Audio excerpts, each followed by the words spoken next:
Welcome to Adelaide. I walked around the city centre and just like any other city centre it was full of shops and random sculptures. But this bit didn't make sense. It was a park that was full of like dead fish and bones. I also found this, which is a not my job mate moment, because the railings work for the steps and the wires go through the railings, but you can't go through the wires to use the steps. What? On my walk I spotted Haig's Chocolates and then realised that they did a tour in their factory. It was a short walk from town.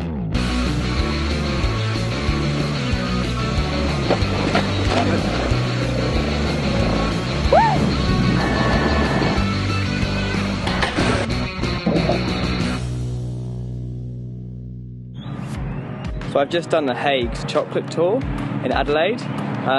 It's completely free. You just go down there, book yourself, put your name down on a sheet basically. Luckily there was one starting within 20 minutes of me being there, so I just sat outside and they show you around the factory. You can't take many pictures, but you can take some outside in the shop. And so I bought some because you get a 10% discount and it was a free tour. So I buy some chocolates for $8. You know, not a bad tour. Let's get a chocolate. Let's get that one out. So you can see how when they literally just roll this round in their hands, but with gloves on. So that's why it's got the texture on it, and they want to keep the texture. And it's good chocolate.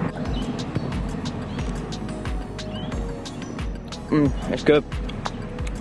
Good quality chocolate. Can't beat it. And it's really good weather today. Completely different than yesterday when it was cold. So I'm going to go back to the hostel and, I don't know, do some washing or walk about. I've walked around Adelaide for a couple of hours now, so all about 2k's to get back to the hostel. And there's some nice parks, some trees around. And yeah, it's very pleasant. There's not a lot going on in Adelaide, but chocolate tour, well worth doing. Lovely. Morning! So Adelaide's quite a nice place. There's not a lot to see and do here as a tourist. So a lot of people are like, oh, there's not a lot in Adelaide, there's no point in going there. But it's actually quite a nice place. It's the whole city is a complete square, and then around the square is an entire park, which I think is quite different because most cities are a city with a park in the middle, as this is a park with a city in the middle, which I think is quite cool, a bit different. It's still got lots of like the old buildings like that one, and then covered by the new ones like that one, which is kind of cool, and some random bits like that. So I'm off to Port Adelaide. There doesn't seem to be much in between the two places, so I'm just going to basically ride there, get it done. About 650 kilometres, so we'll see how far I get. I'm pretty sure I should be able to do that in a day. It's 9 o'clock now, 6 hours. If I hit it and just didn't stop, it'd be 3, so it gives me 2 hours to get fuel, stop, relax, play around along the trip. And yesterday that first bite of chocolate I had, that's when I finished them pretty much. I just ate one and then I was like, oh, that's quite good, I'll have another one. I do like the parks. I sat in one yesterday for quite a while, just chilling out, had a sandwich. I was actually walking around Port Lincoln yesterday wanting a sandwich, and that's all I wanted. I just wanted a sandwich. I didn't want like a Subway or anything like that, because it's just quite an overpriced sandwich. But I just wanted a normal sandwich. And I never thought I'd see to myself that all I really wanted was a Boots meal deal. That's when you know you've been outside of the UK for long enough, when you're kind of like, oh, I could really do with the Boots meal deal. And this is driving in the outback of Australia. The hills are quite nice over there. They've just turned up, really. Literally just turned up there. I've done 217 k's and it's now 11:30, and I basically haven't stopped since I got petrol. We're going to keep going, get to Port Augusta. I'll say it's halfway, which I'll definitely have a break. It's not bad weather, it's about 24. The clouds aren't great, but it's not too hot. It's not too bright. It's just, you know, it would look nicer if it was sunny, but not cold and it's not wet, so I shan't complain. Hello, mate. You're coming in like about fucking... You better give it the beans. Yeah, there you go. he come in at, or can't judge his distance either. Why wouldn't he not? It baffles me, some of the driving in the outback, or anywhere over this side of the world, really. Like, you right, mate? He couldn't hear me say, all right, mate, why'd I do that? Here's a top tip. These are not just to look at. Do stop at them. They're quite useful. Not a clue. Yeah, I'm a bit bored. I've got 80s music was playing before I turned the camera on, which was pretty good. Just a bit chilled. There's not really much happening because, look at it. It just goes on. You slow down for a little sort of town sort of thing, and that's it. Well, my fuel lights come on, which happens, but it's done it at 230 kilometres, which is a lot lower than normal. Now, I don't know whether that's because of wind, or maybe because I've been doing 110 rather than 100, which is what I normally do. So if the bike survives better at 90 kilometres an hour, then, or sorry, at 100 kilometres an hour than 110, and lasts longer fuel-wise, I'll do that. But now the dilemma is that if it's come on at 230, that's 10 litres, and I've got 4 litres left, so it's about 23 kilometres per litre. And Port Augusta's 66 k's, and I think there's fuel between there. But this could be interesting. I don't really want to run out of fuel. I don't think I will, but I'm surprised that it's come on at 230 and not like 280, which is what it normally comes on. 250, 280, something. Well, normally it's about 280. I say, maybe it's that extra 10 k's an hour, 10 or so k's an hour that's sucked the fuel. So 100 k's it is. I'll fill it up, and this afternoon I will maintain 100 kilometres an hour, and I'll see if I go further. Will I run out of fuel? Probably not. Well, it wouldn't be funny, I know that much. Anyway, well, the adventure continues. Let's see what happens. Well, by my calculations, right, I have 2 litres left in about half a kilometre, and 149.9, 46. So now I've got 2 litres left. It's not a lot, is it? Yeah. But looking at the map, there's a fuel stop just up here. It said I was 30 odd k's away when I'd done about 30 kilometres, which means it must be around 20 k's, but oh god, it's tight. It's so tight. Potentially so tight. I know you're not supposed to use the phone when you're riding. What's this say?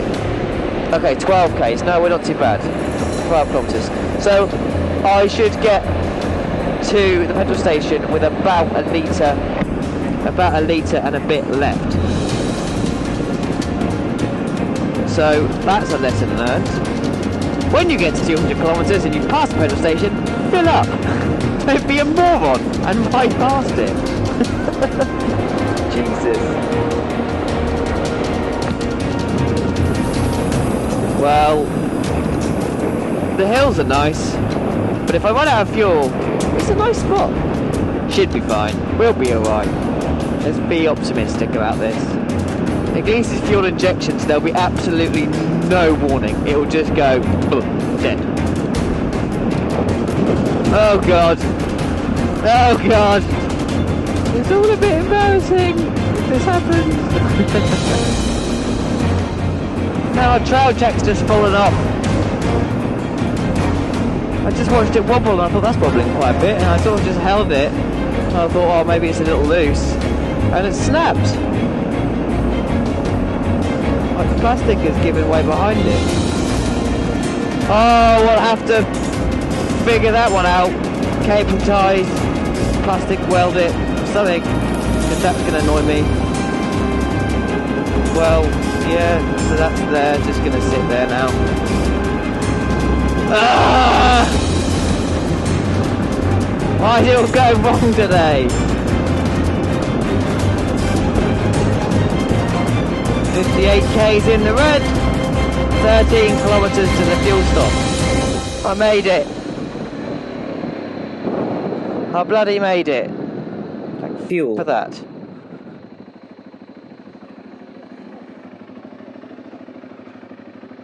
Oh, that was close.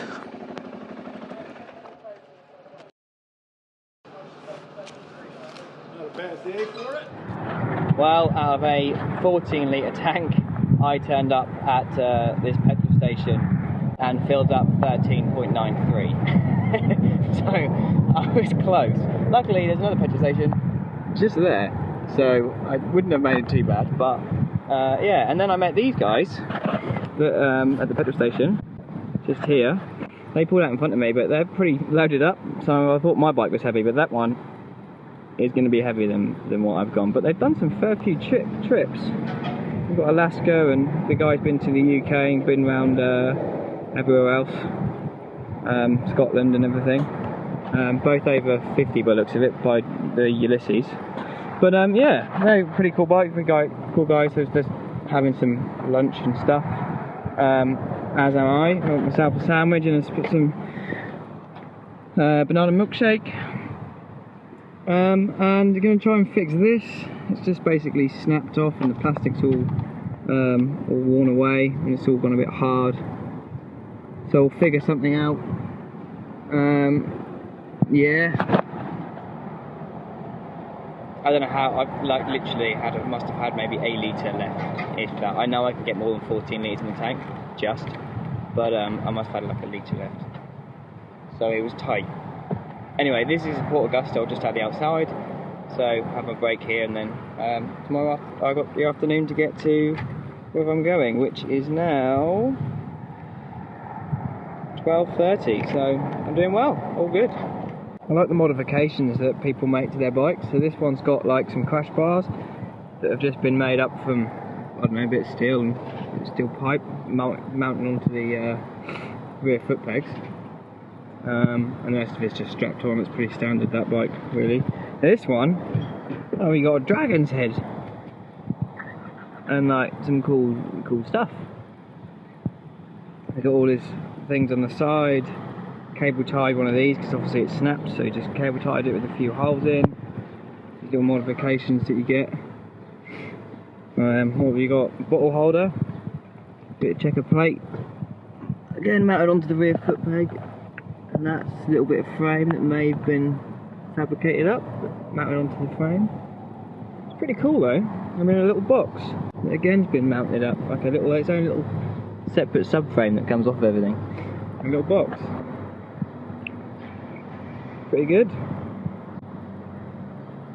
Pretty good. Can you see it? No, come on, there we go. Bit white, but you've got a few cable ties to strap it together. It's on there. It's on there for enough. Right. Well, more fuel. Cable tied this back. It's a bit of a bodge, but it will do for now. Taking some layers off. Yeah, got work how to get out of here now. Well, there we go. That'll do. Got a sandwich. Had a bit of a milkshake there, but I'll have my sandwich somewhere else because there's no point in sitting and having a sandwich in a petrol station when there's nice like rest stops to pull over and sit in. It's nice and quiet. So yeah, 14 litre fuel tank. That's what's listed in the manual and what's listed from BMW. And I squeezed in 13 litres and 90.93. So I didn't have a lot left, apparently. I know that I overfill my tank, so I know that I can squeeze in probably 1.5 litres. So I reckon I had about half a litre, maybe a litre left.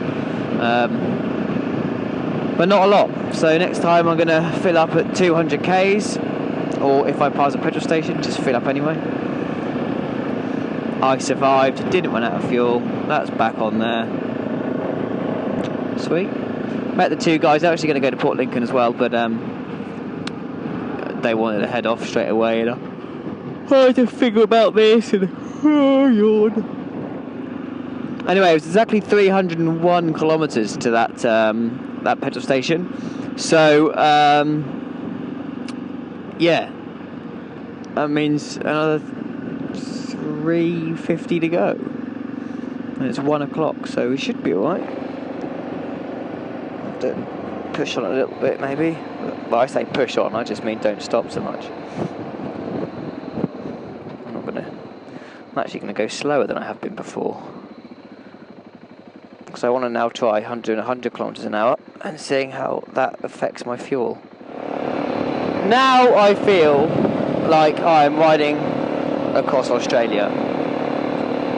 Big sod off straight road and red dirt either side of me with not a lot happening in like between it. You know, look as far as you can that way, and it's flat ground with some hills, and okay, you can't see that far, but there's not a lot there, trust me. I can see it.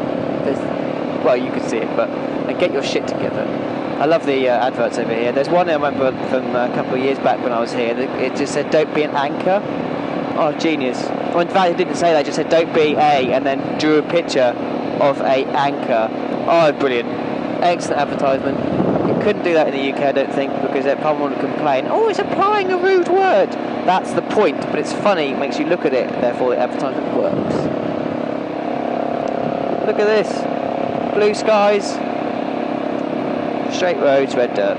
I'm not too impressed with the straight roads, but it does feel like I'm crossing Australia now.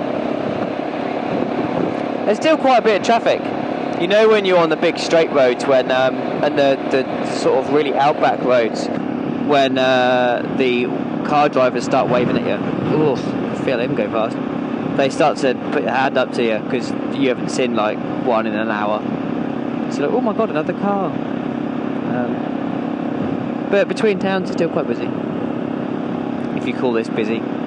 It's busy for Australia. But you know, this part of the road, I think it's quite busy. I can see one car in the distance, look. And I've got one car behind me. Busy.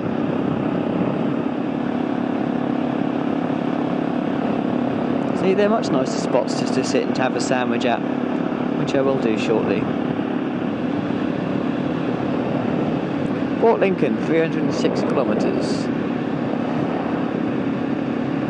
I'm going to hope there's fuel in between because I don't trust myself I'll get there. Anyway. I motored on for a couple of hours, and when I arrived in Port Lincoln, I went straight to the hostel and managed to book my shark dive for the following morning, which I was very excited for.